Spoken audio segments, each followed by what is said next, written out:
Hello everyone, my name is Ronan X, and today I'm going to be going over the changes for Ryu and what this means for the character in the new patch that just came out. So the first thing I really want to talk about is definitely going to be his new Fireball.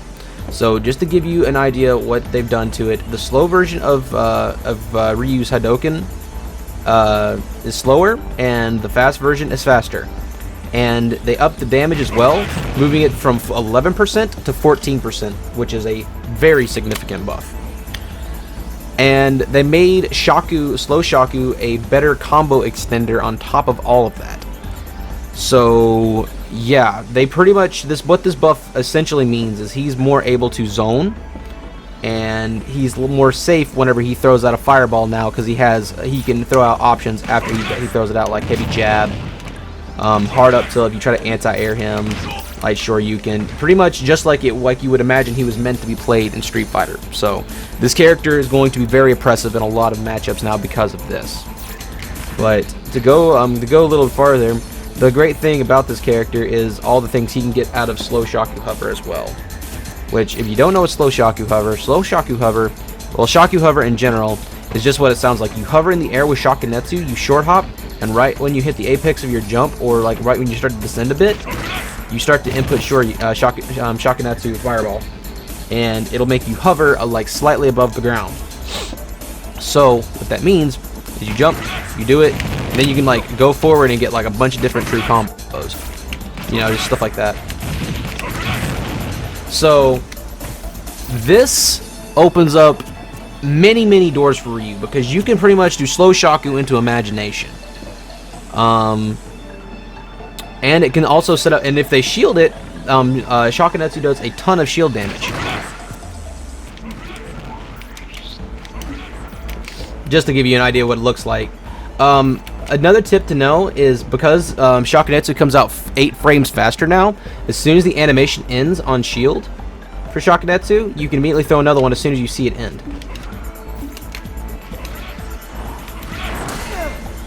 And it could even shield break like that if they hold shield for too long. So yeah, pretty oppressive. There's other shield break, actual true shield break setups that I've labbed. Here's one. He can do nothing about that once that down tilt connects. And I mean, I even tested this with shield SDI, him matching jump. Once they're in shield stun from the Shakunetsu staying on their shield, there's actually nothing they can do if you decide to approach. And again, if they try to start, like, if you start setting up with slow Shaku and they start trying to jump over, you can use heavy jab to slap them out of the air. You can go air to air with fair or something like that. Nair, like, there's a whole bunch of different ways you can wall now. Since they buffed, okay, another thing they did was they buffed Ryu's up air. They made the hitbox stay out longer and also made it bigger. So something you can do is, like, you can do slow Shaku like this. If they go over your head, you can cover above you because the iframe's on up air. And if you get that, up air can actually also link into Shakunetsu as well. And it's still worth the damage, because it's better to go for that instead of like Shoryu unless they're at kill percent, because the damage is still really decent. So yeah, that just kind of shows you some of the things you can do, because like if you do slow Shaku into fast, like there's a whole bunch of different ways you can trap your opponent in like all this pressure and snipe them, snipe their jumps, snipe them off stage, a whole bunch of different things you can set up now because of that move. Another thing that you can do with Shakunetsu is you can set up protect chases as well. So around, I want to say like 30ish, like from 23 or 22. Yeah, something like 20. You can actually set them up in those low angle tech chases from like simple bread and butters and get jab blocks. And there's a whole bunch of different things you can do because of this. You can set up another one of those, you know, like whatever. But I mean, like realistically, like you're probably gonna get multiple jab blocks. They'll jump or something, right? So like if they jump away, you can actually snipe them for jumping away, like just throwing a fast Shakunetsu. And now they're up in the air without a jump. Now they have to land low. Now you can throw a Shakunetsu below them. You see what I mean? Like, there's so many different ways you can oppress them for just trying to run away from you now. They can't just run anymore. Like the theory of just just camp Ryu is dead because of this new fireball. But around, just to give you an idea, like whenever this can actually kill, around 55 is whenever Nair starts sending into low angle tech chase. And you can do the proximity forward tilt twice into heavy jab Shoryu setup around this percent as well. So Ryu did not sacrifice kill power at all. He's still killing mad early. So yeah, that's something pretty relevant. So now you have like this Wally neutral. You're sitting here. You're throwing out slow shock Netsu. You're catching people for jumping. If they hold shield, you can like oppress them with like different options of like throwing a slow shock, waiting for the animation to be over, throwing a fast one to oppress them, make them jump. Once you start getting them to jump, you can start catching them with up air. Slowly start to box them in the corner. And in my previous guide about how I would use a slow Hadoken before to kind of just trap them on ledge, it's even more oppressive now, because now the slow shock Netsu is even slower. So if they're sitting there hanging at the ledge like they were before,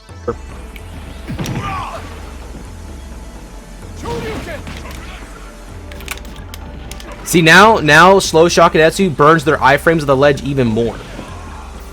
So Ryu's ledge trapping got a significant buff just because of that alone. Because if you do slow shock Netsu at the ledge, if they jump, you can react with up air. If they neutral get up, or if they get up attack, if they get up attack, you can still like dash forward and catch them. If they neutral get up, you can actually just straight up spike them.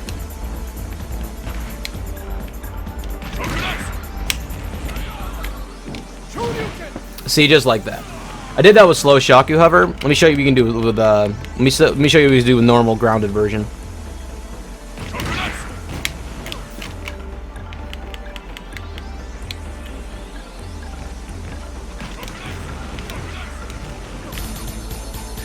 So yeah, you can just combo it into itself if you want, if you catch him at the ledge. And it does a good amount of damage, so it's not bad. And if they get up attack, they'll hit through the Shakunetsu, but then you can just dash forward and get a tilt set up. And if they jump, you can just catch them with up air. So yeah, that changes a lot for Ryu, in my opinion.